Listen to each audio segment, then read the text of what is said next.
So thank you very much for coming, everyone. It's great to see such a packed room. My name is Ramsay. I work in Skyscanner along with Jack. We both work in a team called Software Delivery Operations. We're a pretty small team. There's around about 5 or 6 of us, and we support the entire, technically it's the engineering organization, but in practice it's really the entire organization, with things like change management, goals, ways of working, just generally trying to get the organization working as efficiently and effectively as we can. So I've been at Skyscanner around about 10 years. Jack's been there sort of 2.5, give or take. And this is talk today is kind of on an initiative that we started around about maybe 2 3/4 years ago. Basically trying to get our teams thinking more about quantitative improvements. I've kind of stolen your part of the intro, Jack, and anything to add. As is so often the case, the intro is the least rehearsed part of the talk. So why are we here today? What is the stuff we're actually going to be talking about? Well, I want to begin with an equation. And it's not an equation you'll come across in your computer science degree or a business degree or a code plan course or whatever. Inputs plus work plus magic equals valuable working software. Now, when it comes to the right-hand side of this equation, we've got a pretty solid understanding quantitatively of what that stuff means. We've got business metrics like revenue, we've got product metrics like conversion rates, and of course service metrics, things like uptime, response times, things like that. I'm not saying these are perfect, and there's always work we can do to get better at this stuff, but we are relatively good at understanding objectively what valuable working software is. On the left-hand side, however, we're nowhere near as mature. We know that some teams work better than other teams, but in terms of actually trying to understand that, both in terms of what that magic is, but even what the output of that magic is, we're a lot looser. There's a lot of work we can do in this space. And we recognize this was an area that if we could invest in this and we could get better at it, that would give us a really nice advantage in our industry. Yeah, so what we're talking about here is actually nothing new. There's been a bunch of great talks that I've seen, one at Agile on the Beach last year as well, on team metrics. We have 2 books that we used as guidelines when we introduced team metrics. Accelerate, they're talking about how the performance of a software engineering team impacts the performance of an organization and offers some metrics that you can look to evaluate that performance or measure that performance. And also Project to Product, talking about value streams, introduces a flow framework. Both books was really influential for us. And why are we talking about team metrics now within Skyscanner with our teams? Well, it's because we think it's the right time in terms of the product. What I've seen previously is a lot of spreadsheets to track cycle time, put together hacked Jira charts, which kind of work, but were a lot of effort. But now you can see tools come up in the market. These sort of things have been productized. And that means that we can give our engineers something with a lower transaction cost, which can increase adoption. Yeah, a little bit about Skyscanner. We are a travel website and an app. We celebrated 20 years this year. We have about 1,400 people in the organization, and we've got a mission which is to help every traveler explore and find the right option for decades to come, which is like a key thing because we've got not that many people for an organization that is in markets all around the world. We've got to focus on value, and there's a lot of opportunities for us to go after.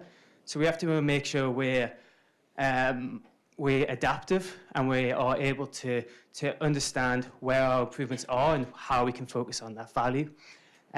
Within that, we've got 700 engineers and engineering managers. The engineering managers have been engineers themselves, so they've got that experience, they've got that empathy. We have about 80 squads, 13 tribes, and those squads are autonomous in the way that they choose to work with a few guidelines thrown in there. Skyscanner, since its birth, has been an agile company, and our best days we just simply be agile. There's a few waterfall tendencies fall in, which we want to keep an eye on.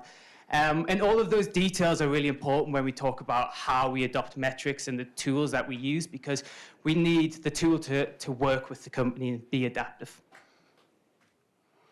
Cool. So I want to start our journey today basically right at the very, very beginning. I skipped a slide? I have skipped a slide. You know, Why? I'm so confused. There we go. So I want to start our journey today at the very, very beginning, arguably before we even actually got to the start line.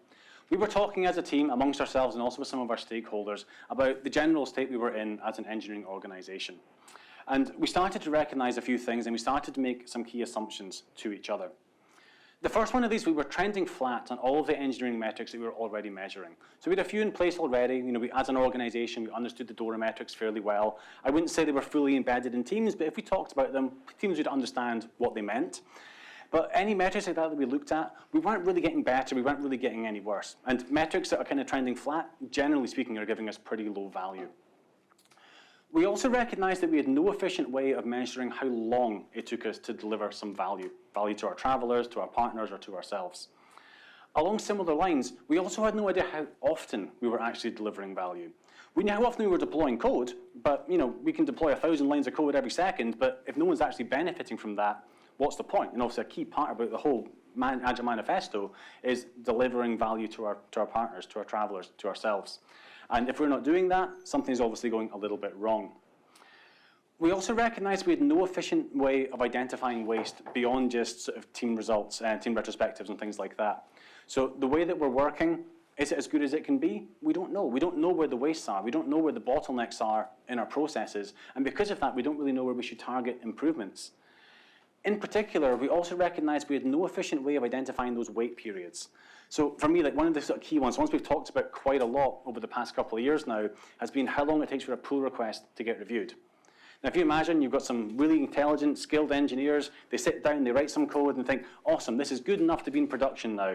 So they create the pull request, and it can be hours, days, weeks, in some cases, before that code is actually merged. And you think, well, if a clever person says this is good enough, like it should probably be out there pretty quickly. It should be delighting our travellers. It should be bringing some sort of benefit to somebody. But all of those things, they kind of just lurk in the shadows. We don't know how long it's taking us to do these things. We don't know the difference between our best teams and our worst teams. We don't know the difference between the teams that are under sort of relative pressure versus those that have a bit more slack in their system. And we recognise that if we had a way to understand those things, we'd have a way to try and improve them. We could talk about them, we could visualise them, we could make the types of improvements that we need to make. Of course, with all of these things though, there's a few challenges. Measuring something is easy. You can pluck a metric out in the air and say, we're going to measure that thing.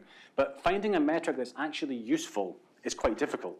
And then finding a way to actually measure that thing which is useful is even harder still.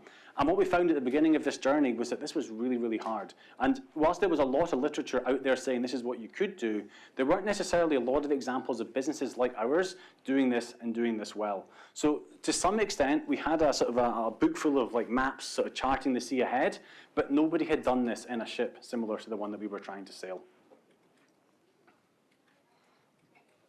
Yeah, so we didn't have the metrics defined, and we didn't have the language, which were two really key points. Like Ramsay said, we liked DORA, but we felt they focused on the PR level with lead time for change and deployment frequency, and the deployment level with some of the mean time to restore and the change failure rates.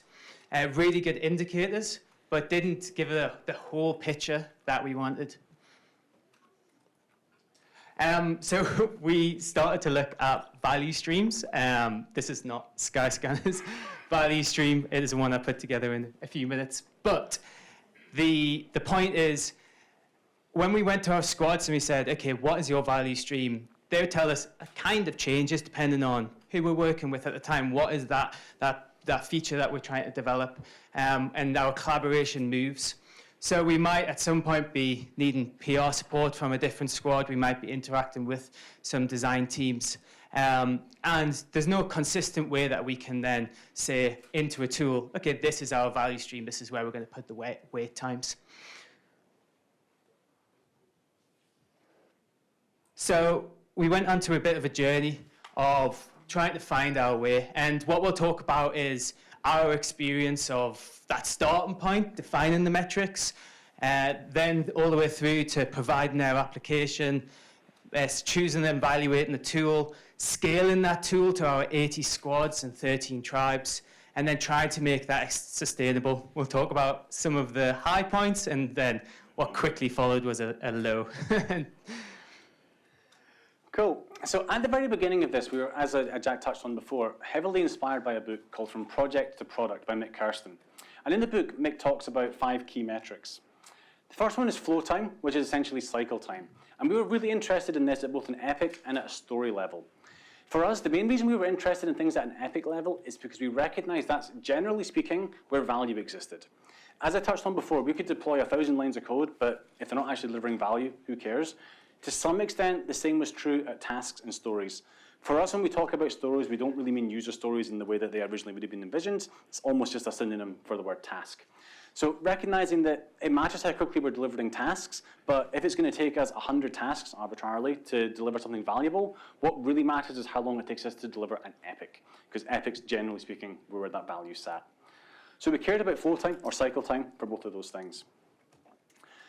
Mick also talked about flow load. Now, flow load is essentially work in progress, as you all know and understand already. And again, we were interested in that at both an epic and at a story or task level. Flow efficiency, essentially the percentage of time that something's spending in a block state. How long are we spending actively doing things versus waiting for somebody to do something?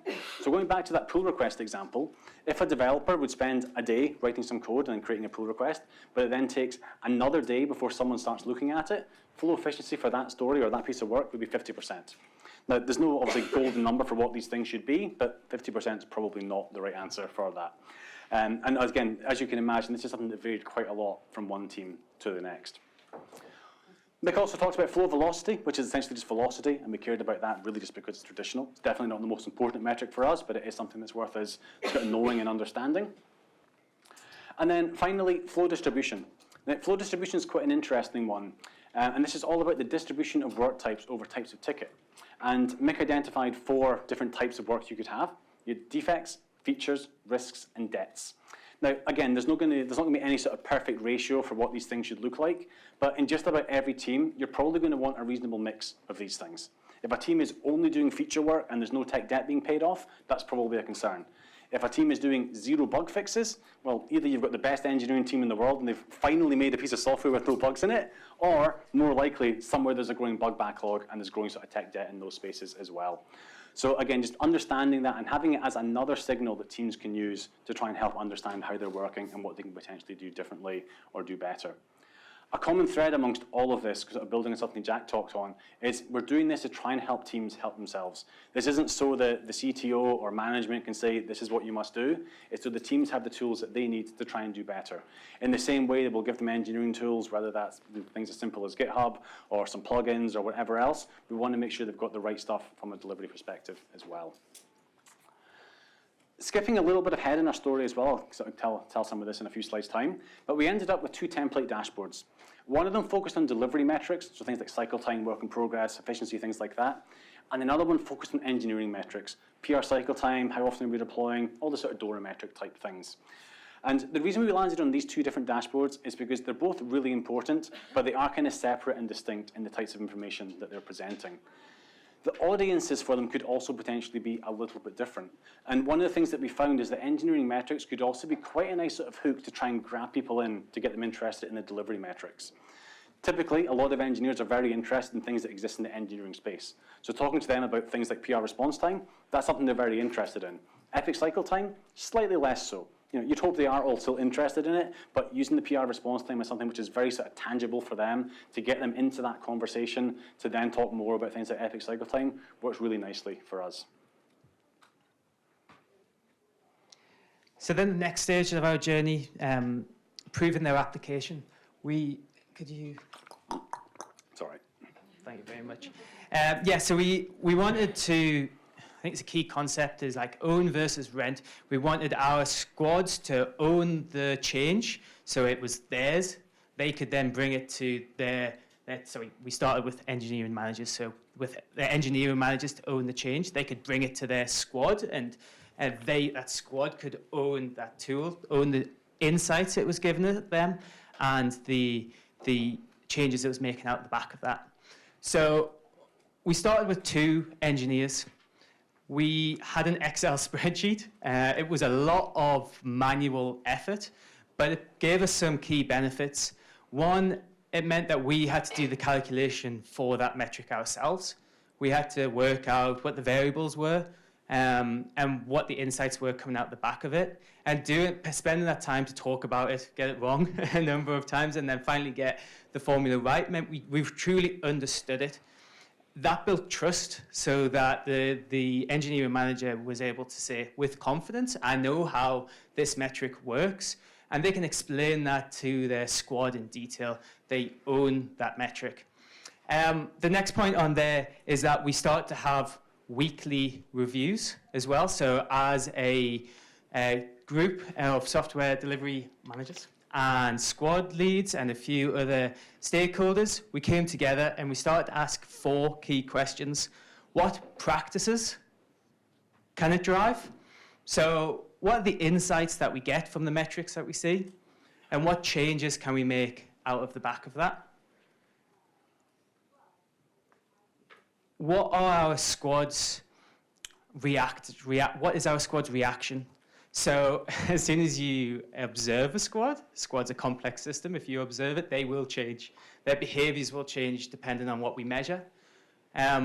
We don't want them just to replicate what the result is, start to gamify the results.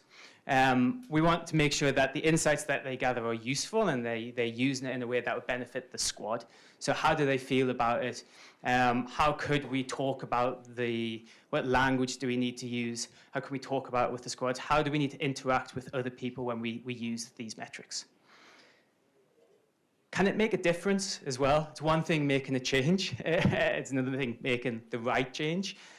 So we're able to talk about once we'd made a change, once we'd had a hypothesis, in a few weeks' time, what difference did that make? And did it take us in the right direction as well? And then finally, how can we get leadership buy-in? It is great to have like a bottom-up adoption, but at some point we need the incentives and the structure that Skyscanner bring to encourage that behavior. Otherwise, we'll see engineers get frustrated that they're spending effort and time doing something that isn't really being recognized or rewarded. So we needed bottom-up, which is what we were starting with here with squads, but we also needed to build a strategy together how we'll get the top-down buy-in as well. Spoiler alert, that's not something we did terribly well. So I'm going to talk to you a little bit some of the insights we got early on as well, and also be ambitious with ambitious with technology as well. So on the x-axis here, we've got period of time starting sort of way back in the 18th week of 2021, finishing kind of at the end of the year. On the y-axis, we've got the amount of tickets that the team was working on, and they're grouped together by epic. So every color represents a different epic. And as we can kind of see, so towards the beginning part of the year, sort of the midway part of the year down here, the team had roughly sort of 3 or 4 epics in progress at any given time. As the year progressed, that started to increase quite significantly, and can we hit this peak of around about 6 or 7 epics in progress at any given time. Now, this was a relatively large team. I think it was around about 13 people working in it, which is quite big for us in Skyscanner. So wouldn't necessarily expect a single epic for that many people, but 6 or 7 is probably about 4 or 5 too many. So we were looking at the data with the engineering manager, and we kind of had this observation that quite a lot of different epics going on in your team. What can we potentially do to try and reduce that? Because we know the benefits of reducing work in progress. Let's see if we can kind of challenge the team to own this a little bit and do something with it. So we did exactly that, and the team committed a couple of weeks later to say, okay, we're going to try and focus more. We're going to park that stuff, which is not necessarily massively in flight. We'll come back to that down the line. And we're going to spend our effort really just getting stuff done. It's that classic thing of stop, starting, start finishing. And we can see the team managed to do that pretty well. What's quite notable is that the amount of work they were doing didn't really reduce. This is pretty much kind of on trend with the average that they had before, but the number of epics they're working on has reduced from that sort of 6 or 7, ultimately down to just 2. And obviously that's a massive reduction in sort of distraction for the team. Now, I don't think anyone will be surprised to learn that reducing work in progress is a good thing, but what was really nice was we were actually able to visualize that on a chart.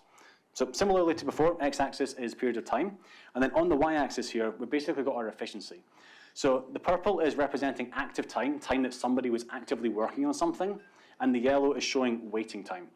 Now, if we look before that change was made, we've got some massive outliers down here, where basically 2/3 of the sprint, give or take, was basically waiting, or tickets for waiting on something to happen. Could be somebody in the team, could be waiting for someone to do a pull request, could be waiting for a dependency to do something, could be waiting on a stakeholder or a product manager or somebody like that. But obviously a massive amount of time spent waiting on things. Even taking those outliers out, if you look, generally speaking, we were kind of at roughly sort of 30% or so of the time was spent just waiting on stuff. Now, you're never going to eliminate that waste entirely. You're never going to get a team 100% efficient, certainly not all of the time. And that will never be the aim, because people are not cogs in a machine. But what we can do is we can try and minimize the unnecessary waiting that we have. So all this team did was reduce the number of epics that they had in progress at any given time. They didn't make any other changes to their way of working. And we can see that actually the outliers now start to go the other way. So rather than being like massively inefficient, we've got this sprint here where they were actually almost 100% of the time actively working on things. Pull request is created. Because the team's now swarming on just 1 or 2 epics, as soon as that pull request is there, someone else is saying, cool, I can do that, I can take a look at that because I'm now working on the same goal as you. Obviously, when a team's got 6 or 7 different epics they're working on at the same time, chances are they've got 6 or 7 different sprint goals they're working on at the same time as well. So by consolidating epics, we're consolidating goals, and we're just getting the entire team working together, essentially, as a team. And the benefit this had was actually really significant. Not only were they getting the epics they were working on sort of done with more concerted effort and getting them delivered faster because of that, but the work that was happening inside the sprint itself was happening much faster. So the individual tasks were getting done quicker. So it wasn't just the team's got a throughput of X and that's now consolidated on 2 epics. That throughput went up as well by around about 37%. We reckon that if the team's simply reducing work in progress at an epic level, they could get epics done around about 37% faster. Now, if you can imagine, if we can get a fraction of that across all of our teams, even 10% faster across all of our teams, the competitive advantage that that gives us is absolutely massive. And if you imagine in your companies, if you get your teams getting things done 10% faster, how much better that would be. Absolutely huge. And it's essentially because we could visualize work in progress. This was not a new lesson to anyone. Everyone in the team already understood the benefits of reducing work in progress, but this made it real for them. This was something they could talk about. They could take it to their stand-ups, their retrospectives, and they could have conversations about this. And when they make a change and it has a positive impact, they can look at the chart and say, wow, it actually worked. Like, we should do more stuff like this because it suddenly becomes real to them. So a small change, but so immensely powerful just because it could be visualized. Could I get some bullet points? Yeah, so some key principles that we came to when we were choosing the tool that we were going to buy was, first one, buy over build. We talked about in one of the earlier slides how we're seeing these tools be productized now. Our engineering's time is precious, so let's maximize that, reduce the transaction cost, and buy a tool that is already available. The next one on there, the team over CXO, is a philosophy that we spoke about. It's a tool for the squad, but the amount of tools that we came across that were actually targeted towards a leadership team to give them insights onto how their team was performing was really quite big. So we had to be really careful to pick the right tool that was targeted towards squads to give them the benefits so that they could own the insights and make the changes, rather than just reflecting what we wanted leadership to tell us.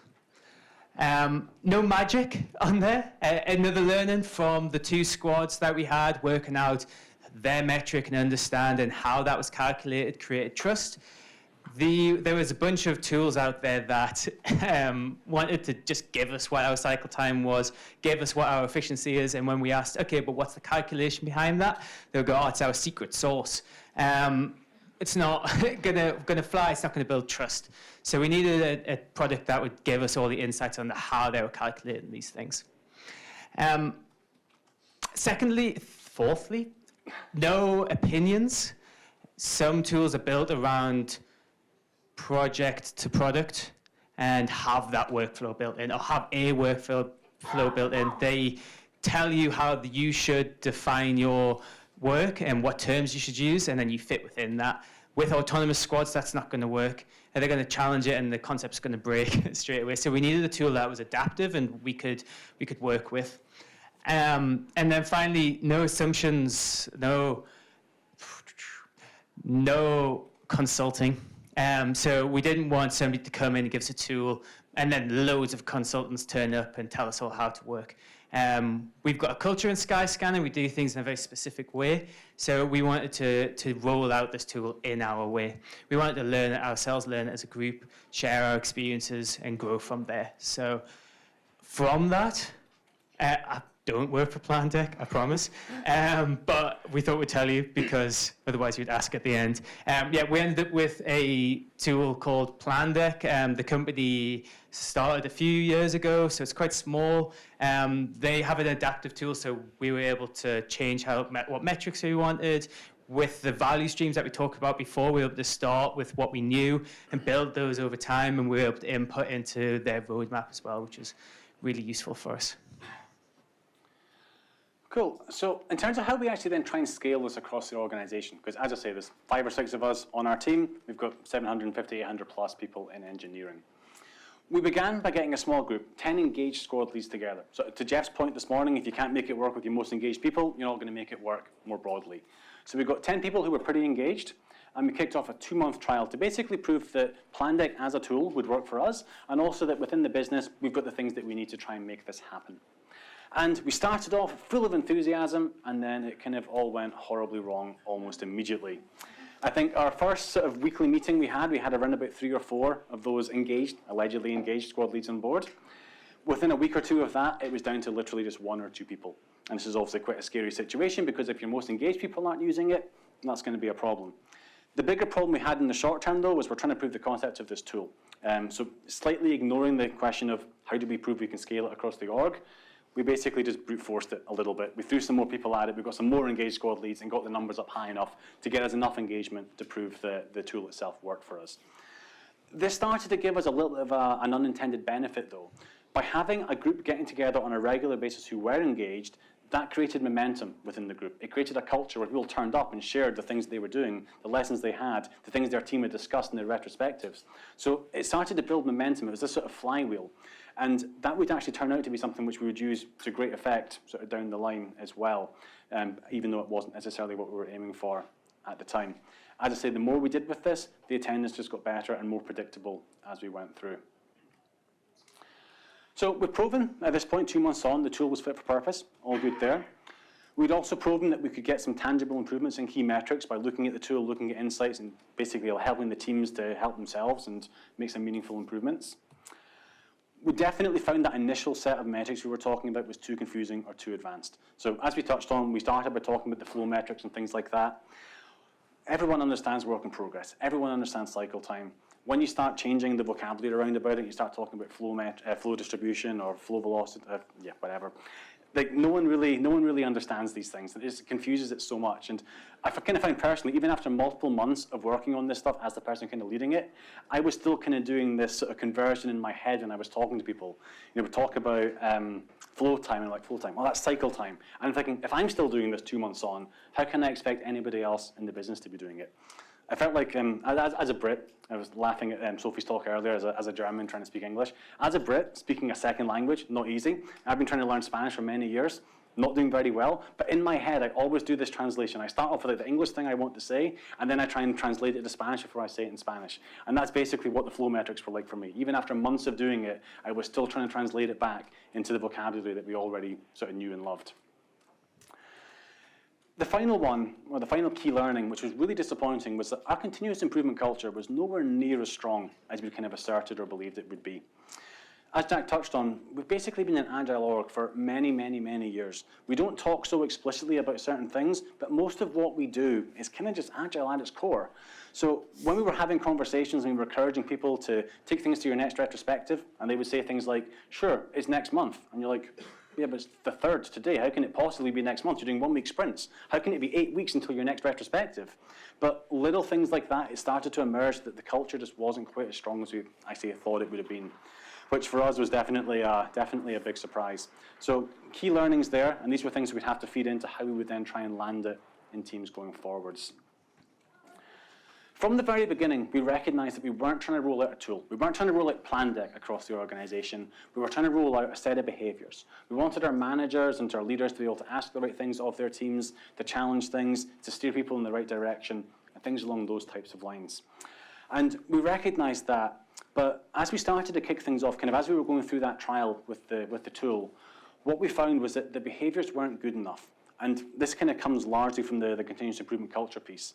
We really recognised that we had to focus on our culture far more than just the behaviours. Giving people the questions to ask, that's good in the short term, but when that person leaves or they get busy or someone asks them to do something else, if it's not really, really baked into how we work and how we think as an organisation, it's not going to stick. As an example, no engineer in Skyscanner will ever make a change in production without it being peer reviewed. Like, that's so fundamentally baked into our organisation, no one would ever consider doing it. Everything gets peer reviewed.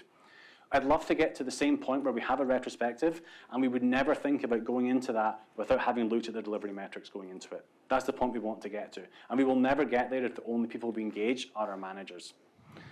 So this is sort of whistle-stop tours, if we were to make these changes at different levels. If we rolled out a tool, chances are people would use the tool at least a little bit initially. They'd probably be pretty keen to try and gain the metrics as well, because we're not selling anything interesting. We're basically saying, here's a number on a chart, make that number lower. And our engineers are clever. They'll find a way to make that number lower. Not necessarily a legitimate way, but they will find a way. Chances are as well, after a couple of months of that, people will get bored and we'll stop talking about it. If we rolled out behaviours, we'd probably start to see some more meaningful sort of changes happening. But again, it's that sort of single point of failure. You've got a manager, it's almost like a manager versus their team at that point. You've got this one random person trying to make things happen, and it's not the most healthy, most constructive way of doing it.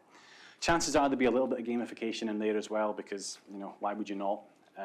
No one comes to work to try and gain metrics, but when you're under lots of pressure, it's easy to want to do things like that.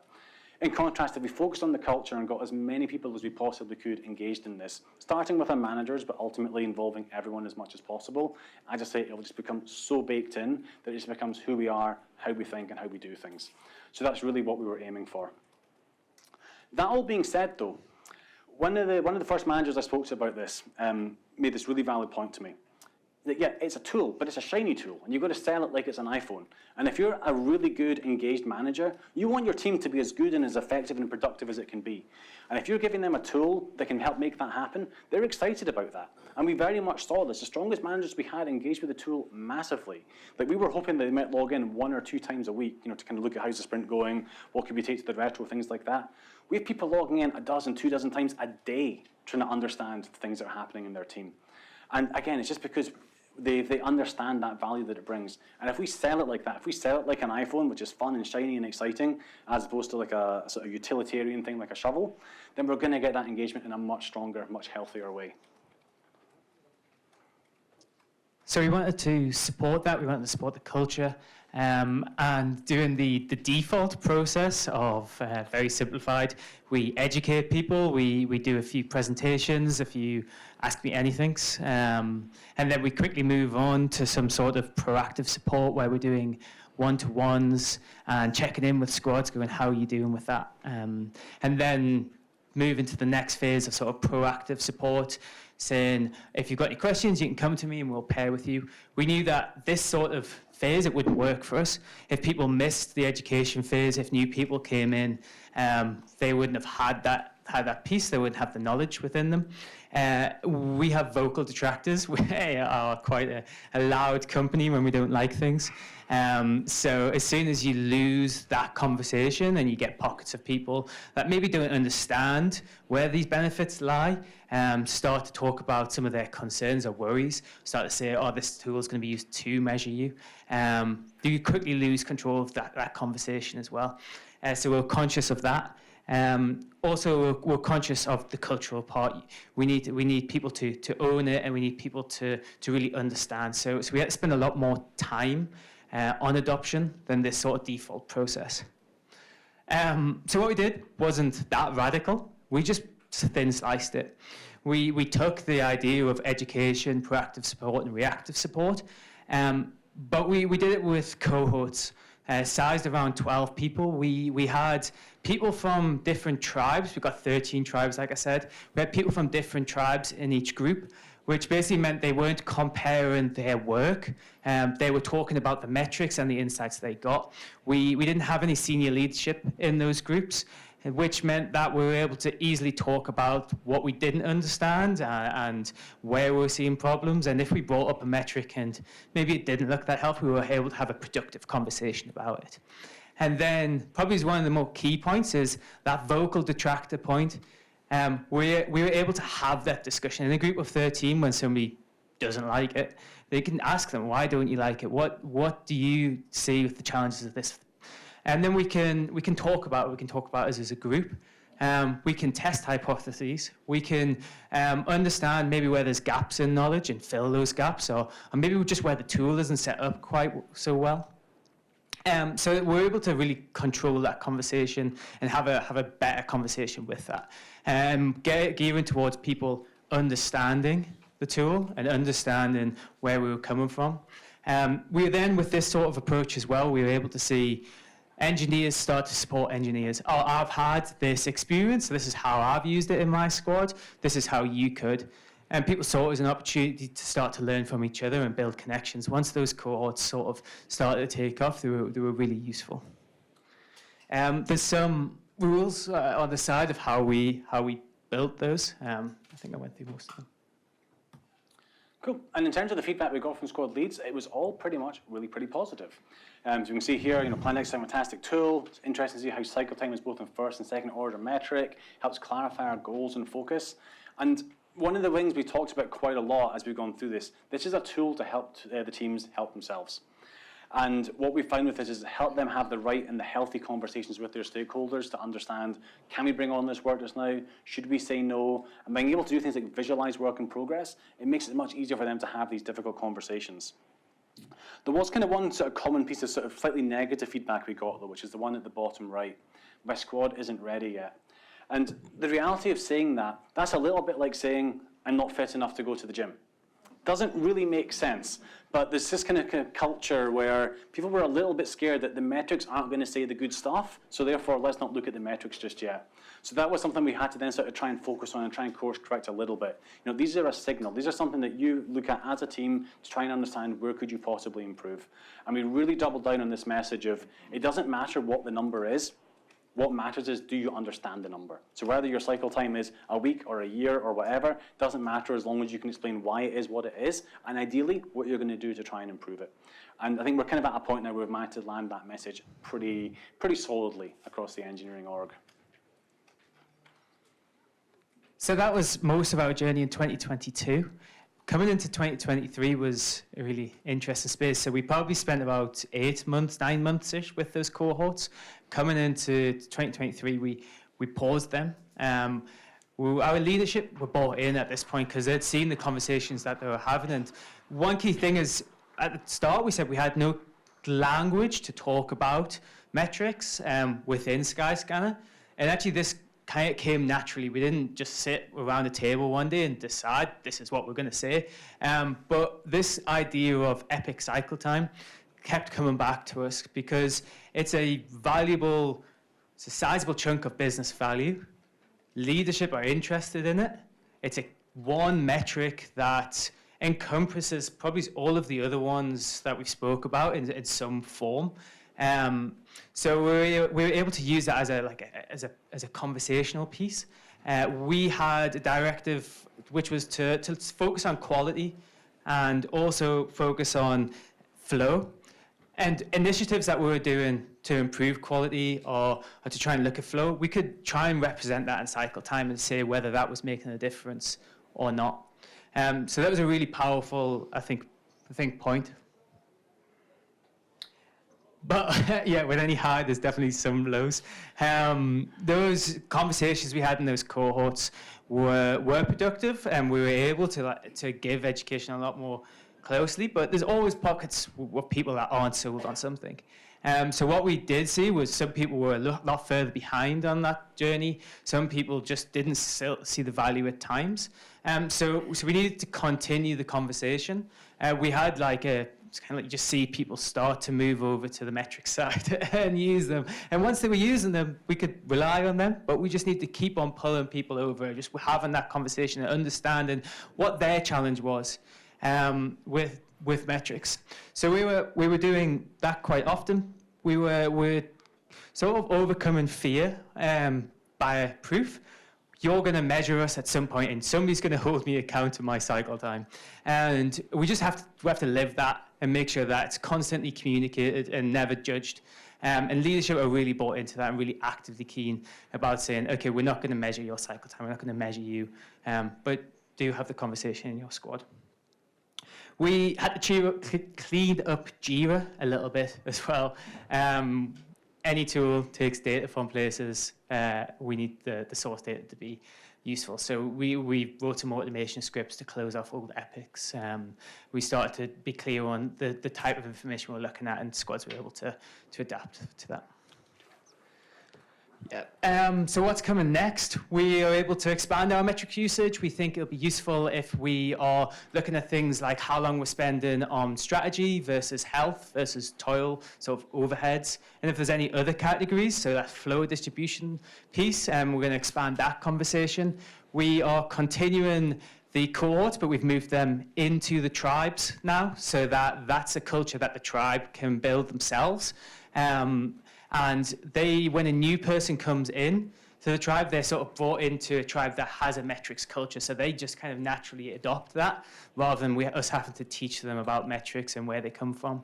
And we're doubling down on epic cycle time as well as our core metric that we talk about. Cool, awesome. That's everything we wanted to cover today. So we've got a few takeaway notes here. So rather than read through them, I'll let you take a photo of the slide if you want. We've probably got time for one quick question. And then obviously we'll be at the event tonight as well. So if anyone doesn't get the chance to ask the question just now, you've got one later on, just grab either Jack or I'm more than happy to go through. Okay, great. We've got a question at the back. Whilst we're asking that question, I had one question, which was, Arta talked about the top end of like the pilot numbers, group numbers being about 12, and you had 10 to start with, but it wasn't sufficient to get that flywheel going. So how many did you bring in on top to get that going? We probably ended up with around about 15, but to be honest, the first group were so disengaged, we weren't even really counting that full number so much. So it probably was about 15 in total, but realistically, we probably ended up with 10 who were somewhat engaged and around about 6 of them who were very engaged. Just to be clear, that's like 15 groups of cohorts with 12 people in. So I think the question is more kind of the initial pilot rather than the cohorts. Yeah, the cohorts in total, we probably had about 10 cohorts of 8, 9 people each, give or take. Oh God, I hate using microphones. Thank you for the talk. I always find talks about metrics in Agile teams quite interesting. There's 2 questions really. What problem were you solving by doing this? Was it a problem given to you by the engineering teams? They couldn't see how they were performing, they couldn't see how inefficient or efficient they were? Or was it something that was given to you by leadership, make things go faster, is my kind of first question. And the second question is, I think it was Peter Drucker that said, there's no point making something efficient that shouldn't be done at all. So is there anything that's you've recognised, have you recognised the need to do anything at the other end, like in the product or the design area? Cool, so I think on the first question, I think it's a bit of both. I think there was a sort of general sense across the organisation that we're quite good at getting things done, but not very quick at getting things done. So we can very easily shout at the end of every quarter to sort of wrap up and say, here's all the awesome stuff we've shipped, but yeah, some of that stuff was started like 3 quarters ago, and that's not really what we want to be. That's not very agile when you kind of work with those sorts of lead times. So there was definitely this general sense within the organisation, but also a bit of a steer from leadership as well to say, okay, what can we do to try and get better at this stuff? On the second question, yeah, I think we're still having that conversation just now. One of the really interesting things I think with the whole sort of software industry is we obsess with continuous improvement, but we lack this objective measure of the impact that we're having. So over the past few years, there's a lot of things we've done as a business under the guise of we're going to go slower to go faster. We're going to invest in this area, but don't worry, we're going to go so much faster down the line. And I think we've repeatedly felt this kind of braking force as we've done these things, as we've gone slower, but I'm not so convinced we've necessarily felt that acceleration we were expecting to have. So there's a lot of practices that we do that I think we sort of subjectively say those are good things, aspects of how we do peer reviews, how we do design reviews and things like that, that I think we're now starting to question and challenge. Okay, maybe that's right in some cases, but sometimes there's a lightweight version of that we should be doing instead. So rather than necessarily trying to make the design review process more efficient, it might be a case of, okay, in some places, we're going to do a different process instead, and sort of tackling it that way. But I think as we go through this more and as we get better data, I think there's going to be a lot of stuff exactly as you're saying, where the question is not, how do we make this more efficient? It's, okay, let's stop this and either do something different instead, or possibly just do nothing at all. Absolutely brilliant. Thank you so much to Ramsay and Jack. Let's give them a round of applause.